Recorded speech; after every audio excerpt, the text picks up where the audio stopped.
Assalamualaikum warahmatullahi wabarakatuh. Perkenalkan, nama saya Mufarikin dari kelas Teknik Informatika Sore 18-2 Kampus Majapahit. Di sini saya akan menerangkan presentasi tentang keamanan jaringan wireless. Sebelumnya kita ke pengertian dulu. Pengertian WiFi.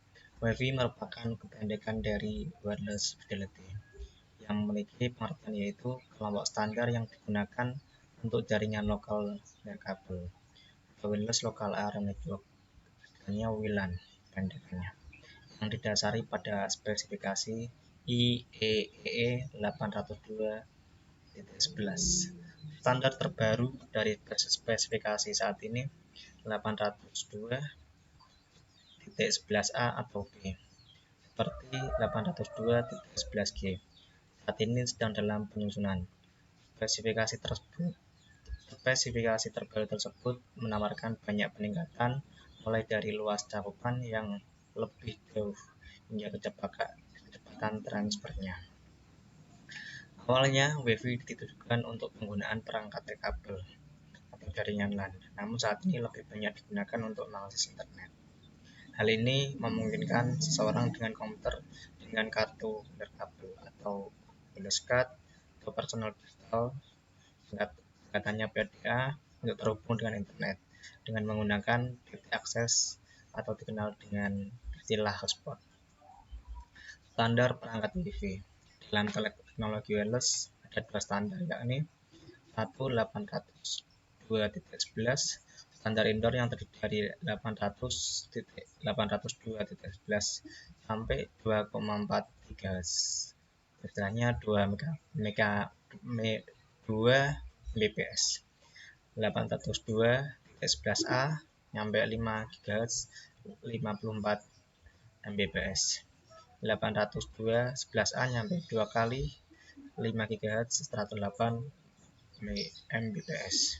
802.11b sampai 2,4 GHz 11 Mbps. 802.11g sampai 2,4 GHz 54 Mbps. 802.11n sampai 2,4 GHz 120 Mbps.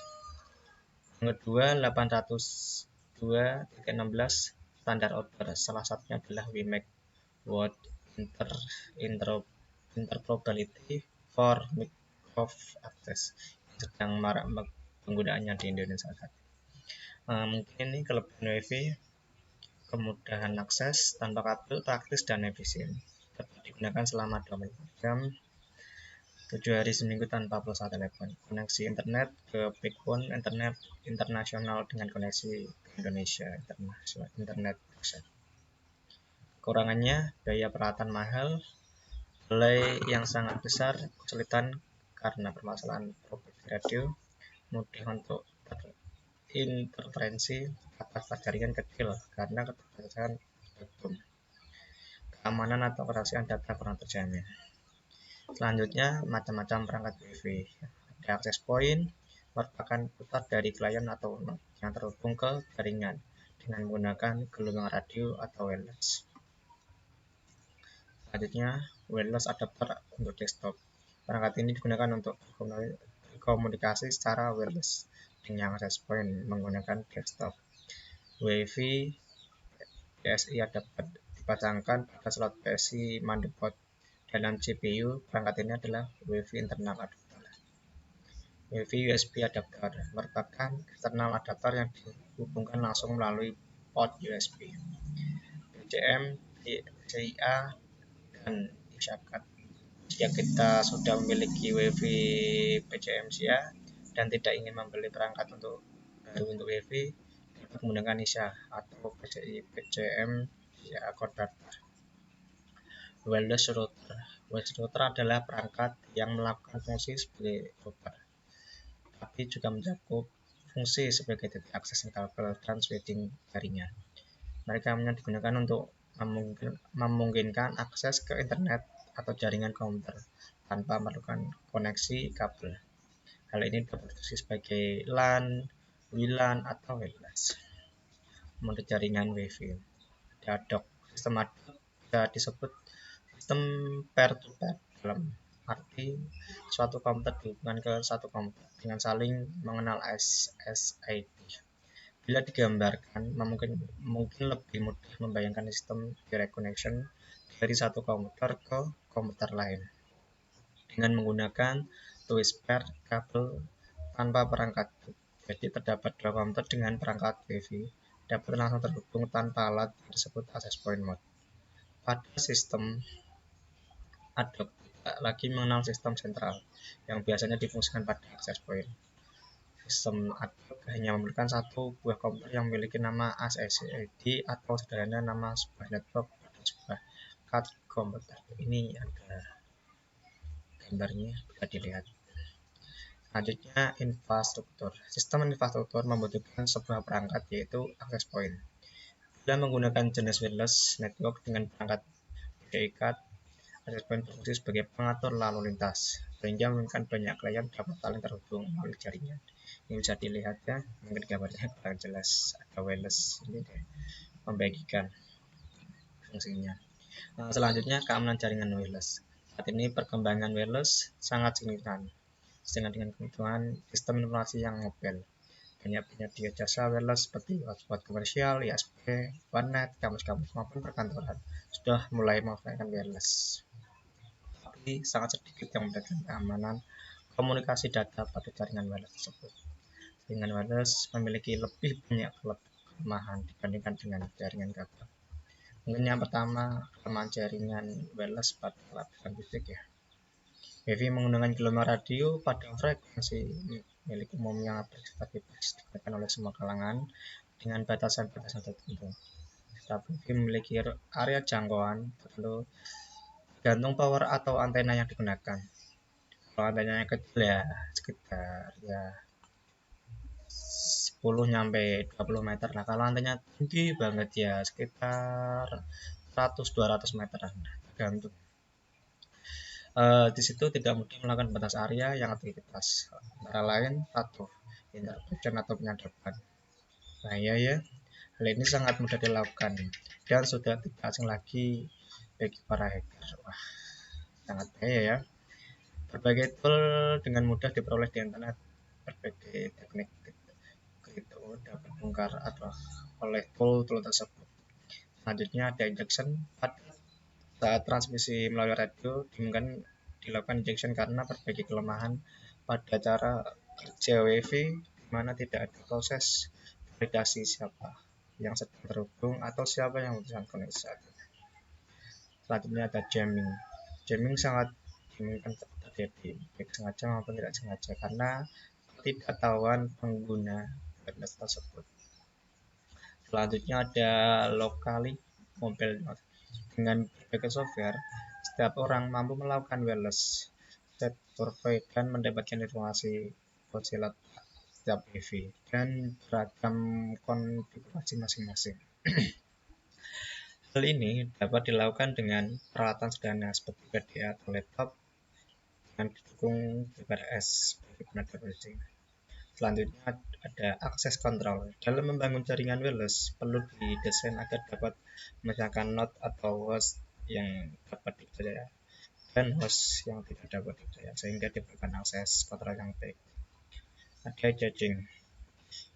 hijacking, serangan MITM, man in the middle, yang dapat terjadi pada wireless karena berbagai kelemahan protokol tersebut sehingga memungkinkan terjadi hacking atau pengambilan komunikasi yang sedang terjadi dan melakukan pencurian memodifikasi informasi.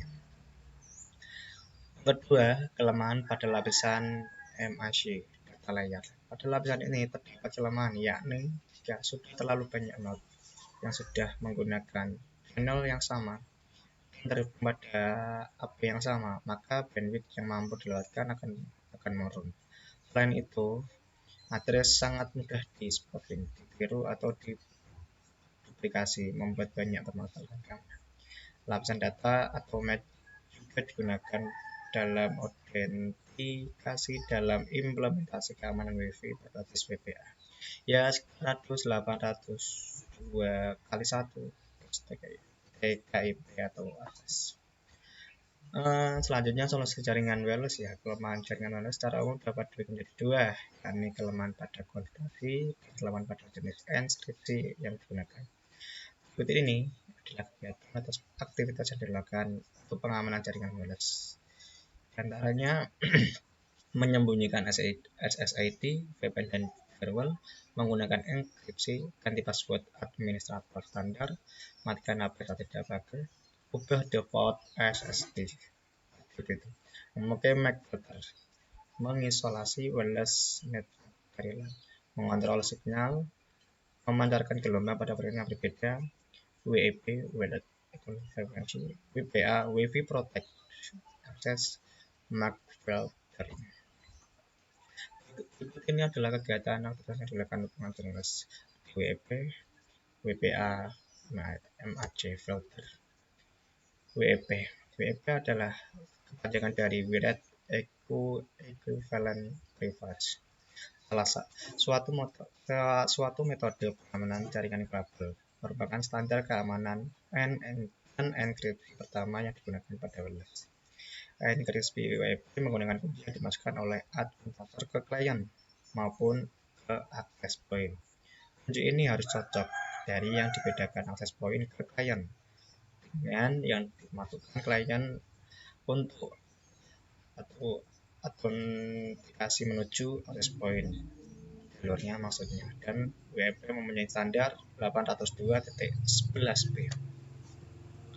WEP merupakan sistem keamanan yang lemah, namun WEP dipilih karena telah memenuhi standar dari 802.11, yakni Explosion, Reassurable Strong, Self-Synchron, Compatibility Efficient, Optional. WEP ini digunakan untuk verifikasi identitas pada authenticating station. WEP dapat digunakan untuk data encryption. Ini proses WEP ya, dari head network HP, encryption, send in the back, ini encryption-nya langsung ke OP kembali lagi ya.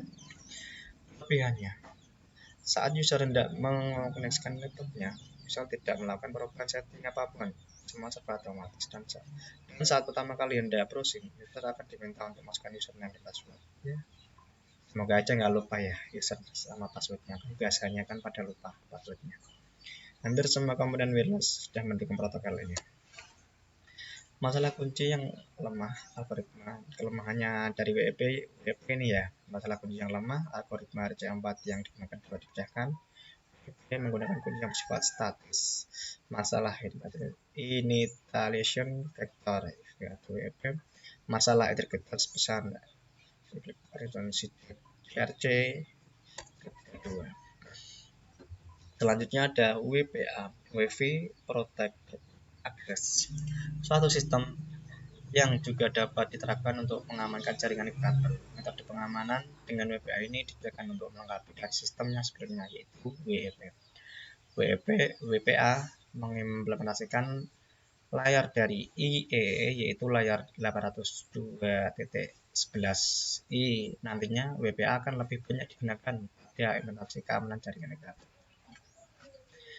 Teknik WPA didesain menggunakan metode keamanan web yang menggunakan kunci keamanan statik dengan menggunakan TKIP, Role Key Integrity Protocol, yang mampu berubah secara dinamis.